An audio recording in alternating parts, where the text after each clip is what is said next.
Hello again. Welcome to another edition of CropLife Retail Week. Here in studio this week with my good friend and longtime missing companion, Richard Jones. Well, not really missing. You knew where I was. Did know where you were, except we have not been together for a couple of weeks. I know I was at the CPDA Adjuvants Conference, so we did have a guest on board last week, Renee Targos. We thank her for her efforts in that endeavor. But you were, I guess, BPIA out in Monterey, California. Real tough duty there, Richard. But tell us all about what happened 2 weeks ago in California. Somebody's got to spend a little time out in Monterey, California. It's rough duty, but no, it's great. It's actually a really good meeting. If you're not familiar with BPIA, it's the Biological Products Industry Alliance, and they have their annual meeting every spring. Many times we do our event, our Biocontrols USA event, in conjunction with that event. This year we were separate by a couple of months, but it was a great event. This is the annual gathering for this group. It's an association for the biological companies, the manufacturers, distributors of the biological products, biopesticides, biostimulants, biofertilizers, anything having to do with biological products for the market. And they get together and they talk about regulatory issues. They talk about things that are happening in the market, trends, things. They bring in a lot of growers. They bring in folks from EPA, California DPR, to really just kind of get a feel for what's happening in the market. Great networking opportunities for everybody. It was really great for the first time for them to be together in a couple of years, as we can all imagine. And just to get to be in a room together and talk about what's going on out there. I was going to say, any idea what the attendance figure was? It was, like? I believe it was the largest event they've had, so over 250 people, and many of them with multiple folks from the different companies, but a really good event over 2 full days. A lot of committee meetings. Our company, Meister Media, is involved pretty heavily with BPIA, active on a number of committees and stuff. So we were there to talk about that, and then a full day of education and networking. So really a great couple of days there. BPIA is growing. It's continued to grow throughout the pandemic over the last couple of years. They have a new member session during one of the meals, and they're far too many new companies joining to actually feature everybody. So wow. It's a great trend to see. This is definitely where things are headed. There's no doubt about that. One of the things a couple of things I noticed. One, a lot of discussion in this meeting about biostimulants. It's been a trend, obviously, for a while. Right. Certainly, all the Retail Week viewers are familiar with biostimulants. It's something that's on your radar. Right.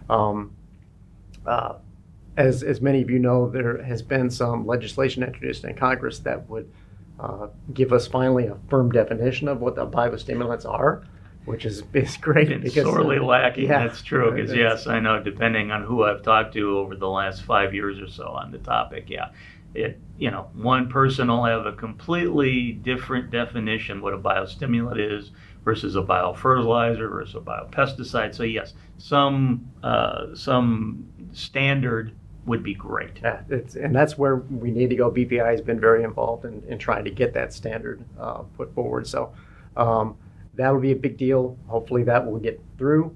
And definitely some feedback at the event from folks at EPA and again from California was that once we get that firm definition, they certainly expect to see more products introduced into the market. A lot of companies kind of sitting back and just waiting for that definition so they know what they can say. Is there at this point, is there a timetable?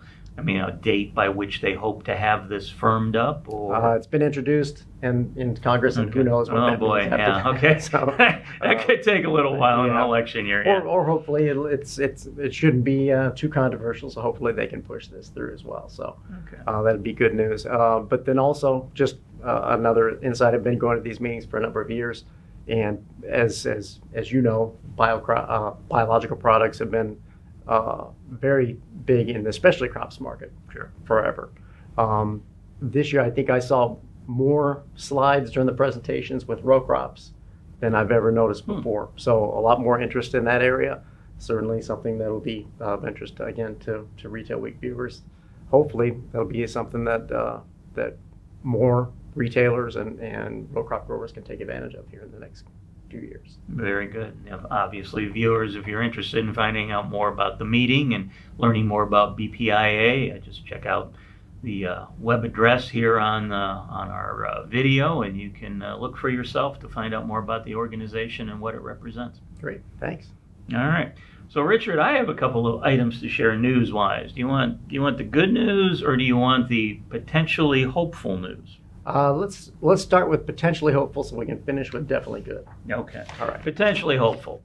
This is something I don't know if you've been following or not, but of course you probably remember back a couple of years ago in California there was a verdict against glyphosate and Bayer regarding a lawsuit brought by a gentleman who said that the form of cancer he contracted came from the glyphosate, and that there was no warning label on the product, therefore they were at fault. Well, of course, Bayer lost that case, and they've been appealing, and they were hoping to appeal to the Supreme Court, but I guess everyone was waiting for the Solicitor General to put out a statement saying, okay, Supreme Court, take this case up. No, don't take this case up.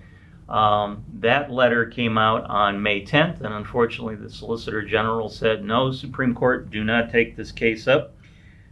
Basically argued that, that although some state regulations could be out there regarding labeling for products, if they are out there, that does not supersede federal law. Now, of course, Bayer basically said, they put out a statement as saying that this goes against the FIFRA Act, which is basically the federal law regarding labeling for pesticides that should be nationwide, obviously. Well, the hopeful news is, of course, the Solicitor General's letter came out, and now on May 23rd, we found out that 54 agricultural groups, and that includes our friends at the Agricultural Retailers Association, CropLife America, and the American Soybean Association and American Farm Bureau Federation, have all sent a letter to President Biden directly. And they're asking that he set aside the Solicitor General's letter and that he recommend that the Supreme Court take up this issue. And Brad Doyle, who's the president of ASA, the soybean group, said federal law is clear that pesticide labels cannot be false or misleading, which this California law apparently would be doing. Allowing states to require health warnings contrary to decades of sound science is beyond disturbing and obviously not in line with federal law. So again, hopefully there'll be some movement there. Maybe the administration will decide that the Supreme Court should take this issue up after all, but we'll have to see what happens. That is hopeful. Anything that promotes the use of sound science and any kind of judgment should be applauded. So I think that's great. Absolutely. Well, on the good news front, of course, in videos past, this whole year, basically, we've been talking about how high fertilizer prices have been, and they've been going up and up and up. Well, we did get some good news here. As of Memorial Day, believe it or not, nitrogen fertilizer prices are now down 30%, Richard. Wow. That's partly due to, I guess, Southeast Asia and other places that are now balking at some of the higher prices. But the beginning of May, ammonia nitrogen fertilizer was selling for $1,425 a ton. And as of June 1st, the spot price is $1,000 a ton. So down $425 a ton. That's not an insignificant savings. No, that's not. So there you go. Good news on the fertilizer front. Hopefully we'll see more of those prices come down as demand also drops a little. These things are cyclical. Obviously some really strange conditions now. Hopefully they'll be passing, but it's good to see we're on the downside of that, hopefully. Yes.